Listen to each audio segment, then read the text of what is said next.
my hands are sweating, and I started. So, and I kept thinking, if when I'm in the mold, when I'm in the casting, what if there's an earthquake? If they all scatter to save themselves, and I can't see them. And I remember the guy who did it was so cool about it. You walk in and there's this gallery of famous heads. You know, Sylvester Stallone, for example, or whoever, you know, all the great horror faces that everybody here knows that had their molds done and were immortalized in their kind of rogues gallery there. And there was somebody, and Elijah had just done his. And they had his sitting right like where you are. From the torso, whatever. And Elijah's 10 years younger than me, you know, and he's a punk kid. I'm married, you know, and I'm like, I'm tough. And I'm trying not to hyperventilate while I'm in there, and I don't say anything about it, you know. I ask a couple of questions, and they could tell, you know, and I'm looking at Elijah. They kind of pointed out right before they started, like, oh yeah, it was Elijah, he was in last week, and oh yeah, how'd he do, you know? And they said, oh, he did great, he loved it. And the guy has the goop and he goes, well, they tell me it can be quite soothing. And then they get your ears and you can't hear. Right? And they're putting over, and now you've got, and they cover your nose. Like, oh no, they cover your mouth and you can just breathe through your nose. And the little thing drips down. And you're like, oh my gosh, oh my gosh, oh my gosh. And I'm just kind of breathing through it. And then they say, okay, it's going to be like 7 minutes. And I'm like, oh my God, I'm going to die. I'm gonna die. And I just breathe through it. It's going to be okay. And then somebody knocks on it. Because it's hardened. Like, duck, duck, duck, duck, duck. And they, like, I didn't know they were going to do that. And now I'm like, it's hardened on my face. You know, and it's all the way around. And I'm thinking, you know, if they have to saw it out, like, what's going to stop the saw from going into your skin, you know? And the guy says, okay, it should come off pretty well. And they get above me like this, and they pull it off, and it just kind of comes off over your head. And I'm like, oh yeah, cool, man. So that was my claustrophobia story. All right. Okay, let's take some questions. This is for the two of you. Did either of you read the books to prepare for the role? And just briefly, Sean. It's not Rudy, it's Sam. Did you? What did you base the accent for Sam on?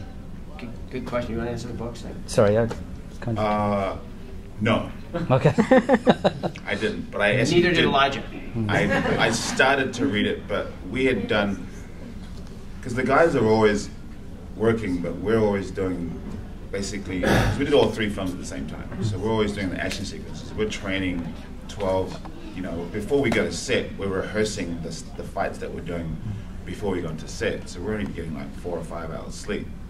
So I actually tried to read the first book. I couldn't even get through the first 50 pages because I was basically trying to sleep. We had to black out our bedrooms and our apartments and houses and stuff because we were doing night shoots, and we would go to bed at 9 o'clock in the morning, you know, and then wake up at 12 and go rehearse and then go straight to set. So, you know, I tried, but I never actually ended up doing it. Shooting for 19 months full time. So, unfortunately, I didn't. But I'm a bad guy, who cares? All I gotta do is kill people. You still made a great Dark Lord. Thanks, buddy. I had never heard of them. Shock. Got you beat.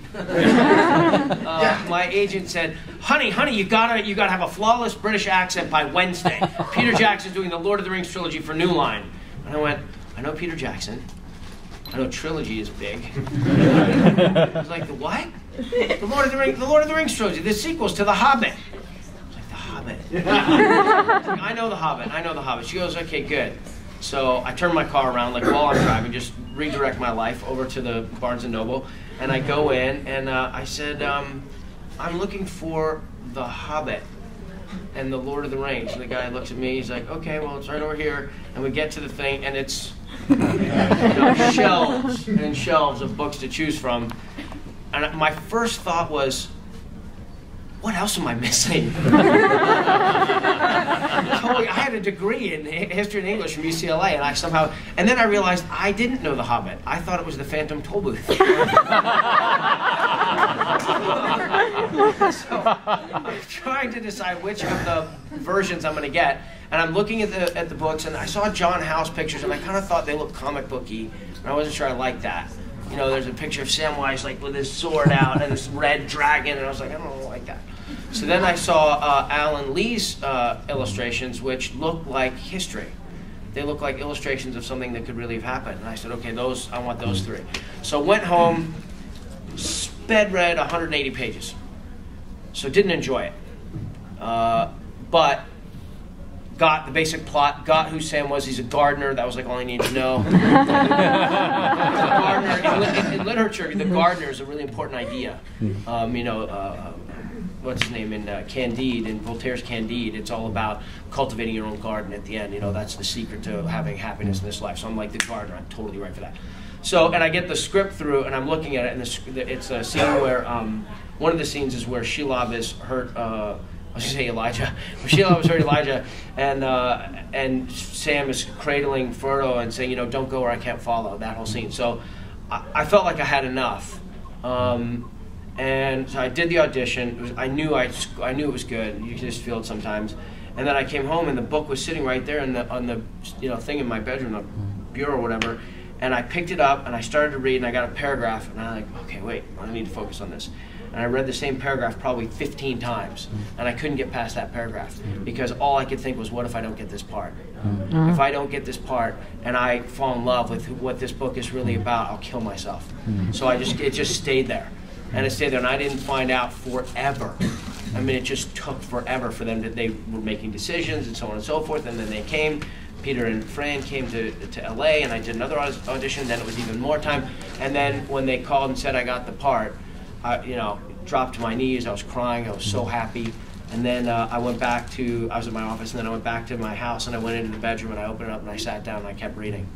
And I got through the fellowship, but I didn't get through the other ones until I got to New Zealand. And then I went to Whitcoulls, which is the New Zealand bookstore.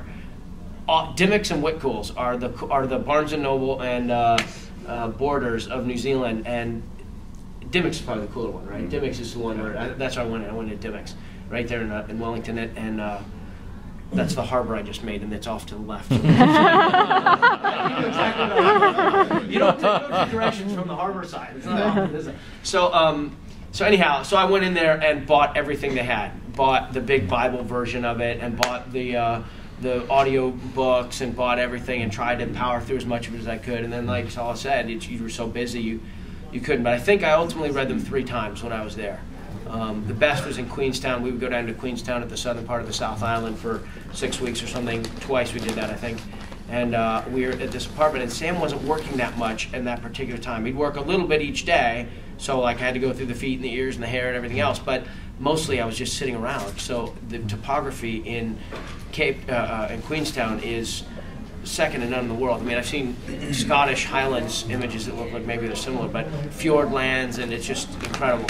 So I would sit there, and I was quoted in one of the newspapers as saying that it's like Tolkien walked across New Zealand and then sat down and started writing the book, because that's what it feels like. You really feel the woods, and you feel the rocks, and you feel the mountains, and so that was the most I enjoyed. And the last thing about it is I've experienced some portions of the book many times since then, and I always have the exact same feeling. I don't remember that. Like, it always feels like it's the first time, and I'm so mad because I'm like, gosh, if I would have known that when I did, I might have done it differently, So anyway, that's a long answer. And what about the accent? Oh, the accent. Well, that's incredible. I guess you didn't have to worry about that. No, Andrew Jackson and Roisin Carty were the dialect coaches. And when we got there, 2 months early or 6 weeks early to do our prep and training, they had all these kind of modules. They sort of look like when you go to a construction site and you walk into these modules, and the stunt guys had theirs, and the wardrobe had like 4 or 5, and then they had their office and all this other stuff. And Andrew and Roisin had their module, and you went in and they had maps up, and they had different dialects kind of framed, and it was a proper kind of official looking space. and we would sit down with them for an hour, hour and a half every day for 6 weeks.